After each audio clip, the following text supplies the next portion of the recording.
SBN astro వాస్తువారి ఈ ఎక్స్ప్లెయినర్కి స్వాగతం. మేషరాశివారి ఆరోగ్య సమస్యలు, పరిహారాలు ఈరోజు మనం చూద్దాం.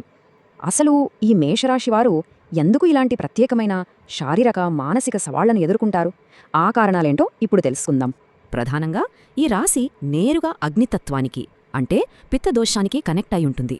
అందుకే వీరికి సహజంగా కోపమెక్కువ.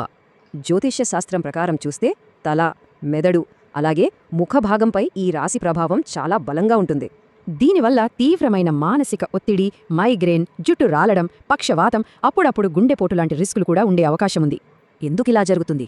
విపరీతమైన ఆలోచనలు, మెదడుకు ఎక్కువ పని చెప్పడం, సహజమైన కోపమే ఈ సమస్యలకు అసలు కారణాలు. మరి పరిష్కారమేంటి? మానసిక ఒత్తిడిని జయించడానికి ప్రతిరోజూ క్రమం తప్పకుండా యోగా, ధ్యానం చేయాలని మూలాలు స్పష్టంగా చెబుతున్నాయి. బిజీ లైఫ్ స్టైల్ వల్ల ఆకలి తగ్గుతోంది కదా, అందుకే సరైన నిద్ర, వ్యాయామం, మంచి డైట్ ఖచ్చితంగా మెయింటైన్ చేయాలి.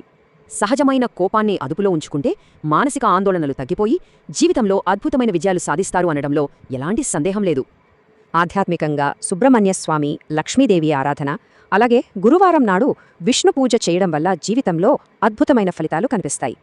ఆడంబరం లేని సింపుల్ పూజలు, గుప్త దానాలు, ముఖ్యంగా కందులు దానం చేయడం లాంటివి వీరికి ఎంతో మేలు చేస్తాయి.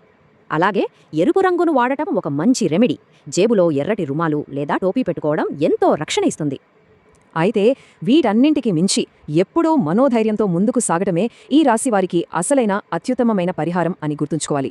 వ్యక్తిగత జాతక విశ్లేషణ కోసం ఇక్కడ ఉన్న నంబర్లకు కాల్ లేదా మెసేజ్ చేసి నేరుగా సంప్రదించవచ్చు. మరి మన ప్రస్తుత లైఫ్ స్టైల్ ఈ జాగ్రత్తలకు అనుగుణంగా ఉందా? ఒక్కసారి ఆలోచించండి. Thank you. Please subscribe my channel.